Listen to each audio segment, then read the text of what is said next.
بسم اللہ الرحمن الرحیم۔ السلام علیکم ورحمۃ اللہ وبرکاتہ۔ کیا حال ہے اسٹوڈنٹس؟ امید ہے آپ سب ٹھیک ہوں گے۔ ویلکم ٹو اسلامیات کلاس۔ آج کا ہمارا عنوان ہے حج کی فرضیت و اہمیت۔ سب سے پہلے اس پہ ڈیٹ اور ڈے مینشن کر لیں، پھر ہم پڑھائی کی طرف چلتے ہیں۔ حج اسلام کا 5واں اہم رکن ہے۔ حج عربی زبان کا لفظ ہے، اس کے لغوی معنی نیت، ارادہ اور قصد کے ہیں۔ حج خالصتاً اسلامی اصطلاح ہے۔ شریعت اسلام میں حج سے مراد ہے عبادت کی نیت سے ماہ ذوالحج کی مقررہ تاریخوں میں خاص طریقوں اور عبادات مناسک حج کے ساتھ بیت اللہ خانہ کعبہ کی زیارت کرنا۔ یعنی عبادت کی نیت سے آپ ایک مقرر وقت ہے جس پر آپ اس کام کے لیے نکلتے ہیں، یا جو نیت آپ نے کی ہوتی ہے آپ اس کے لیے جاتے ہیں مکہ مکرمہ حج کرنے کے لیے، اللہ تعالیٰ سے اپنی تمام گناہوں کی معافی طلب کرنے کے لیے، اور جس طرح سے اللہ تعالیٰ نے ہمیں حکم دیا ہے ان تمام احکامات کو پورا کرتے ہوئے، آپ تمام ارکان کو پورا کرتے ہوئے آپ اپنا یہ عبادت کر کے آتے ہیں۔ حج کی فرضیت۔ حج ہر صاحب استطاعت پر زندگی میں ایک پر فرض ہے۔ اللہ تعالیٰ کا ارشاد پاک ہے، ترجمہ: اور لوگوں پر اللہ تعالیٰ کے لیے لازم ہے کہ جو کوئی بیت اللہ تک آنے کی قدرت رکھتا ہو وہ حج کے لیے آئے، اور جس نے کفر کی روش اختیار کی تو وہ جان لے کہ اللہ تعالیٰ تمام جہانوں سے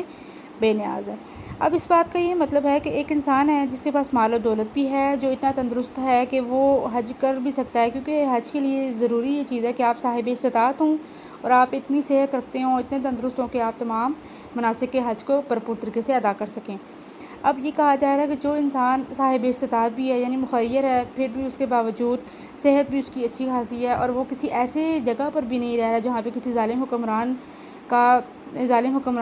اس پر مسلط کیا گیا جو اس کو منع کر رہا ہے اس چیز سے، مطلب اس کو کوئی بھی رکاوٹ نہیں ہے، وہ ٹھیک ہے، اس کے پاس تمام اللہ تعالیٰ کی طرف سے نعمتیں دی ہوئی ہیں، اس کے باوجود اگر وہ حج نہیں کرتا تو وہ کفر کی روش اختیار کرتا ہے۔ مطلب یہ ہے کہ وہ ایک طرف سے کفر کی طرف جا رہا ہے، یعنی کہ جب اس کے پاس سب کچھ اللہ تعالیٰ کا دیا ہوا ہے، جب اس کے پاس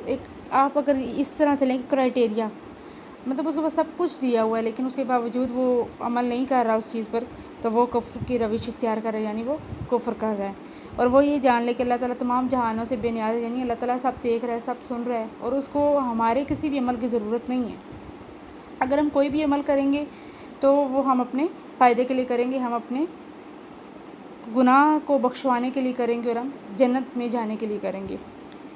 اسلام میں حج کی فرضیت کا حکم 9 ہجری کو نازل ہوا۔ انڈرلائن کریں یہ چیز، 9 ہجری کو نازل ہوا۔ 9 ہجری میں مسلمانوں نے حضرت ابو بکر صدیق کی قیادت میں، اس کو بھی انڈرلائن کریں، قیادت میں حج ادا کیا۔ کہہ رہے ہیں اسلام میں حج کی جو فرضیت کا حکم آیا تھا وہ 9 ہجری کو تھا، اور کس کی قیادت میں انہوں نے یہ ادا کیا تھا؟ حضرت ابو بکر صدیق رضی اللہ عنہ کی قیادت میں۔ حضرت محمد صلی اللہ علیہ وسلم نے اپنی حیات طیبہ کا واحد حج تقریباً 1.5 لاکھ صحابہ کے ساتھ ادا کیا۔ آپ کا یہ حج حجۃ الوداع کہلاتا ہے، کیونکہ یہ حج حضرت محمد صلی اللہ علیہ وسلم کی زندگی کا پہلا اور آخری حج تھا، تو اس لیے اس کو یہ حجۃ الوداع کہا گیا ہے۔ اور یہ بات ہمیشہ یاد رکھنی ہے کہ حضرت محمد صلی اللہ علیہ وسلم نے اپنی زندگی میں صرف اور صرف ایک حج کیا تھا، اور وہ بھی کتنے صحابہ کے ساتھ؟ 1.5 لاکھ صحابہ کے ساتھ۔ ارشاد نبوی ہے، اے لوگو تم پر حج فرض کیا گیا ہے، پس تم ضرور حج کرو۔ اہمیت۔ حقوق اللہ میں سے حج ایک اہم حق ہے، اور جو شخص استطاعت کے باوجود حج نہیں کرتا وہ اللہ تعالیٰ کی حق تلفی کرتا ہے۔ حضرت محمد صلی اللہ علیہ وسلم نے فرمایا، جس شخص کو کسی بیماری یا واقعی ضرورت یا ظالم حکمران نے روک نہ رکھا ہو اور اس کے باوجود وہ حج نہ کرے تو چاہے وہ یہودی مرے چاہے نصرانی۔ اب جیسے کہ آپ کو پتہ ہے حقوق اللہ ادا کرنا ہمارے لیے بہت ضروری ہے، تو حج حقوق اللہ میں سے ایک حق ہے جس کے لیے اللہ تعالیٰ کی طرف سے ہمارے لیے اتنی آسانی ہے کہ اگر ہمارے پاس مال و دولت بھی نہیں ہے یا آپ اتنی صحت نہیں رکھتے تو آپ زندگی میں نہیں بھی کرتے تو اس کا آپ پر گناہ نہیں ہے، لیکن زندگی میں ایک بار آپ پر حج فرض ہے۔ آپ جب استطاعت رکھتے ہیں، آپ کی صحت بھی ہے، اس کے باوجود آپ اللہ تعالیٰ کے حق کی حق تلفی کر رہے ہیں، یعنی حق تلفی کرنے سے مراد یہ اللہ تعالیٰ کا حق ہے، یہ ہم سب کچھ ہوتے ہوئے بھی حق نہیں ادا کر رہے تو اس کا مطلب ہے کہ ہم حق تلفی کر رہے ہیں، تو اس کے بارے میں وعید سنائی گئی ہے، یا حضرت محمد صلی اللہ علیہ وسلم نے اس کا اظہار کیا ہے ناپسندیدگی کا اظہار کیا ہے، ناراضگی کا اظہار کیا ہے کہ جو شخص کسی کو کوئی بیماری بھی نہیں ہے یا پھر کوئی اس کی ضرورت، مطلب اس کے پاس اتنی مال و دولت نہیں ہے، پیسہ نہیں ہے اس کے پاس، یا وہ کسی ایسے ایریے میں بھی نہیں رہ رہا جہاں پہ کوئی ظالم حکمران مسلط کیا گیا ہے یا جہاں پہ وہ اس کو روک رہا ہے کسی نیک کام سے، اس کے باوجود اگر وہ حج نہیں کرتا تو وہ چاہے وہ یہودی مرے یا چاہے نصرانی، یعنی وہ مسلمان کی کیٹیگری سے نکل جاتا ہے، جو انسان یہ سب سہولتیں ہوتے ہوئے بھی حج نہیں ادا کر رہا۔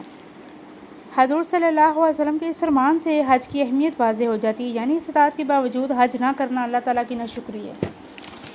اور نافرمانی۔ یعنی دیکھیں آپ کے پاس سب سہولتیں موجود ہیں، آپ کے پاس اللہ تعالیٰ کی دی ہوئی ہر نعمت ہے، اس کے باوجود آپ اللہ تعالیٰ کا شکر نہیں ادا کر رہے۔ بیسیکلی یہ جو حج ہم ادا کرتے ہیں، ہم اللہ تعالیٰ کے دی ہوئی نعمتوں کا شکر ادا کرنے کے لیے اور اپنے گناہوں کو معاف کروانے کے لیے، یا ہم اللہ تعالیٰ سے بخشش طلب کرتے ہیں اپنے گناہوں کے لیے۔ حج جملہ بدنی اور مالی عبادت کا مجموعہ ہے، یعنی بدن کہتے ہیں جسم کو اور مالی پیسہ، اس چیز کو کہتے ہیں مالی دولت اور مالی اور بدنی عبادت، یعنی تمام جو مناسک حج آپ ادا کر رہے ہوتے ہیں اس میں جو قوت لگ رہی ہوتی ہے وہ آپ کی جسمانی قوت لگ رہی ہوتی ہے، اور آپ جو جانے کے لیے وہاں تک پہنچنے کے لیے جو خرچہ وغیرہ کرتے ہیں وہ سارا مالی عبادت میں آ جاتا ہے۔ اس میں نماز کی طرف دعائیں، روزے کی طرح حلال اشیاء سے پرہیز اور زکوٰۃ کی طرح مالی قربانی بھی شامل ہے، جس سے حج کی اہمیت دو چند ہو جاتی ہے، یعنی زیادہ ہو جاتی ہے، بڑھ جاتی ہے۔ اگر حج خلوص نیت اور پورے احترام کے ساتھ محض اللہ کی رضا کے لیے ادا کیا جائے تو اس کا بدلہ جنت کی ابدی نعمتوں کا حصول ہے، یعنی جو کبھی ختم نہیں ہوں گی، ایسی نعمتیں جنت کی ہیں جو کبھی ختم نہیں ہوں گی۔ ارشاد نبوی ہے، مقبول حج کا بدلہ جنت کے سوا کچھ نہیں۔ جو حج آپ خلوص نیت ہے، یعنی صرف اور صرف اللہ تعالیٰ کے لیے کر رہے ہیں، آپ کی نیت خالص ہے صرف اور صرف اللہ کے لیے، اور آپ پورے احترام کے ساتھ، یعنی جو احکام ہمیں بتائے گئے ہیں یا جن ارکان کا ہمیں بتایا گیا جو ہم نے حج کے دوران پورے کرنے ہیں، ان سب کو اگر ہم ملحوظ رکھتے ہوئے حج کریں گے تو وہ ہمارے لیے مقبول حج بن جاتا ہے۔ مناسک حج کی رسوم کو مناسک کہتے ہیں۔ تمام علاقوں اور ملکوں کے لوگ میقات کے مقام پر اپنے قومی لباس ترک کر کے ایک ہی طرز کا لباس پہنتے ہیں، یہ لباس احرام کہلاتا ہے۔ احرام باندھ کر حاجی بلند آواز میں تلبیہ پکارتا ہے، جس کے الفاظ یہ ہیں: حاضر ہوں اے اللہ، میں حاضر ہوں، تیرا کوئی شریک نہیں، میں حاضر ہوں، میں حاضر ہوں، یقیناً تعریف سب تیرے ہی لیے ہے، نعمت سب تیری ہے، ساری بادشاہی تیری ہے، تیرا کوئی شریک نہیں۔ اب ہمیں یہ بتایا جا رہا ہے کہ تمام لوگ، یعنی کہ پوری دنیا میں جو لوگ جس بھی ایریا میں رہ رہے ہیں، جس بھی کانٹیننٹ میں رہ رہے ہیں، جس بھی کنٹری میں رہ رہے ہیں، وہاں پر ان کا جو بھی لباس ہو، جو بھی ان کا ڈریسنگ سٹائل ہو، وہ سب کچھ ترک کر کے چھوڑ کر، میقات ایک مقام ہے جہاں پر لوگ اپنے تمام لباس اور ان چیزوں کو ترک کر کے صرف ایک لباس پہنتے ہیں جو سفید کلر کا لباس ہے، جس کو کہتے ہیں احرام، اور احرام باندھ کر لوگ تلبیہ پکارتے ہیں۔ اب یہاں پہ ایک چیز اگر ہم دیکھیں تو ہمیں بتائی جا رہی ہے کہ کس طرح تمام لوگ صرف اور صرف سفید رنگ کا لباس پہنتے ہیں، اور وہ کس چیز کو شو کر رہے ہیں کہ وہ مساوات کو شو کریں۔ ہمارا اسلام، ہماری جتنی بھی عبادات ہیں، سب مساوات کو شو کر رہے ہیں۔ یہاں پہ نہیں دکھایا جا رہا کوئی امیر ہے، کوئی غریب ہے، کوئی کالا ہے، گورا ہے، کوئی حبشی ہے یا سید ہے۔ یہاں پہ صرف اور صرف یہ بتایا جا رہا ہے کہ تمام لوگ مسلمان ہیں اور اپنے رب کے آگے جھک کر اپنے گناہوں کی معافی طلب کر رہے ہیں۔ خانہ کعبہ کا طواف کرنا، یہ اب ہمیں مناسک حج کے بارے میں بتایا جا رہا ہے۔ خانہ کعبہ کا طواف کرنا، حجر اسود کو چومنا، صفا و مروہ کے درمیان سعی کرنا یعنی تیز دوڑنا، میدان عرفات، مزدلفہ اور منی میں قیام کرنا اور عبادت کرنا، منی کے میدان میں جمرات پر کنکریاں مارنا اور قربانی کرنا، سب کا ایک ساتھ خانہ کعبہ کی طرف پلٹ کر طواف زیارت کرنا اور سب کا ایک ہی مرکز کے گرد نماز پڑھنا مناسک حج ہے۔ اور یہ تمام مناسک حج جو انہوں نے بتائے ہیں، یہ تمام لوگ، جو بھی لوگ حج کی نیت سے یا عمرے کی نیت سے جاتے ہیں، وہ ان کو ادا کرتے ہیں۔ اگر وہ نہیں، کوئی ایک بھی اس میں سے چیز رہ جاتی ہے، کوئی بھی مناسک رہ جاتا ہے تو وہ قبول نہیں ہوگا اور وہ اس کا کمپلیٹ بھی نہیں ہوتا۔ حج کے فوائد۔ حج ملت اسلامیہ کا بے مثال سالانہ اجتماع ہے۔ اس موقع پر مختلف ممالک کے مسلمان اکٹھے ہوتے ہیں۔ مختلف رنگوں اور نسلوں کے لوگ ایک ہی لباس میں اللہ کی بارگاہ میں حاضر ہوتے ہیں اور اپنے رب سے اپنے عہد کی تجدید کرتے ہیں۔ اب یہاں پہ یہ بتایا جا رہا ہے کہ حج جو ہے وہ پورے سال میں ایک بار ادا کیا جاتا ہے۔ اب یہاں پہ مختلف ممالک کے لوگ اکٹھے ہوتے ہیں، مختلف رنگوں کے، مختلف نسل کے ہوتے ہیں، لیکن وہ صرف اور صرف اپنے اللہ کے آگے جب حاضر ہوتے ہیں تو ایک لباس میں حاضر ہوتے ہیں۔ ایک تو وہ مساوات کو شو کر رہے ہیں، دوسرا سبق یہاں پہ ہمیں درس دیا جا رہا ہے مساوات کا، دوسرا یہ کہ وہ یہاں پہ اکٹھے ہوتے ہیں جب، تو تمام لوگ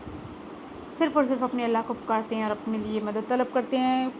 اپنی مشکلات، اپنی مسائل، اپنے تمام مصیبتیں اللہ تعالیٰ سے شیئر کرتے ہیں اور اپنے گناہوں کی معافی مانگتے ہیں، اور اپنے عہد کی تجدید، یعنی عہد الست کی بات ہو رہی ہے یہاں پہ، جو ہم نے اللہ تعالیٰ سے کیا تھا دنیا میں آنے سے پہلے، کہ ہم جب دنیا میں جائیں گے تو ہم صرف اور صرف اللہ کی عبادت کریں گے اور اپنی زندگی تمام اسلامی اصولوں کے مطابق بسر کریں گے۔ حج کے موقع پر تمام مسلمان اپنی انفرادیت اور اپنے قومی، وطنی اور لسانی تشخص کو ترک کر کے ملی وحدت میں ضم ہو جاتے ہیں، یعنی یہاں پہ تمام لوگ بھول جاتے ہیں کہ وہ کس وطن سے تعلق رکھتے ہیں،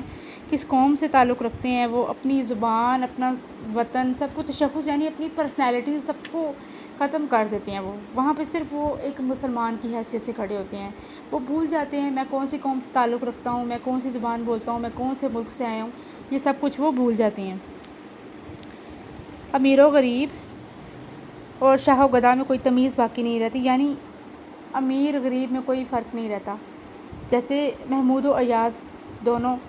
ایک مالک تھا اور ایک غلام تھا، دونوں نے ایک ہی صف میں کھڑے ہو کے نماز پڑھی تھی، اور تب بھی کیا بتایا گیا تھا کہ اللہ تعالیٰ کے ہاں کوئی بھی برتر نہیں ہے سوائے ان کے جو پرہیزگار ہیں۔ اللہ تعالیٰ کے ہاں سب برابر ہیں سوائے اس کے کہ جو لوگ پرہیزگار ہیں، جو اللہ تعالیٰ کے ہاں اپنی عاجزی اور انکساری سے جھکتے ہیں اور اللہ تعالیٰ سے مانگتے ہیں۔ ملی وحدت اور انسانی مساوات کا ایسا بے مثال اور عظیم مظاہرہ دنیا میں کہیں اور نظر نہیں آتا، بے شک کہیں پہ بھی نظر نہیں آتا۔ تمام عبادات کی طرح حج کا مقصد بھی تقویٰ اور احسان ہے۔ آپ نے ایک چیز اگر نوٹ کی ہو تو تمام جو عبادات ہم ادا کرتے ہیں ان کا صرف اور صرف ایک مقصد ہے کہ ہم اللہ تعالیٰ سے ڈریں، خشیت الہی یعنی اللہ تعالیٰ سے کا ڈر،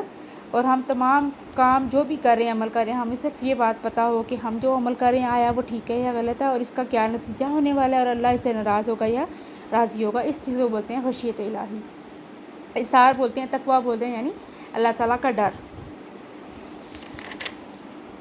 جس کا ایک رکن قربانی ہے، اور قرآن مجید میں قربانی کا مقصد بھی یہی بتایا ہے۔ ارشاد باری تعالیٰ ہے، اللہ کو تمہاری ان قربانیوں کا گوشت اور خون نہیں پہنچتا، بلکہ اس عمل قربانی سے جو تقویٰ تمہارے اندر پیدا ہوتا ہے وہی اللہ تعالیٰ کی بارگاہ میں پہنچتا ہے۔ یعنی ہم جو قربانی کر رہے ہیں اس کا مقصد، کچھ لوگ صرف اور صرف زیادہ جانور کی قربانی کر رہے ہوتے ہیں، یا سم ٹائم ان کے پاس بالکل پیسہ نہیں ہوتا، وہ قرض لے کے کر رہے ہوتے ہیں تاکہ لوگ کہیں بھائی اس کے پاس تو بہت پیسہ ہے، یا شہرت یا ریاکاری۔ تو یہاں پہ یہی بتایا جا رہا ہے کہ اللہ تعالیٰ کو گوشت یا خون نہیں پہنچتا، بلکہ اللہ تعالیٰ کے ہاں صرف اور صرف کیا چیز ہماری معنی رکھتی ہے، نیت، یعنی اصل مطلوب خداوندی تقویٰ ہے۔ جانور کی قربانی اللہ کی بارگاہ میں پیش کرتے ہوئے بندہ مومن کے دل میں یہ جذبہ ہونا چاہیے کہ اگر اللہ کے دین کی سربلندی کی خاطر اپنی جان کا نذرانہ بھی پیش کرنا پڑا تو وہ اسے دریغ نہیں کرے گا۔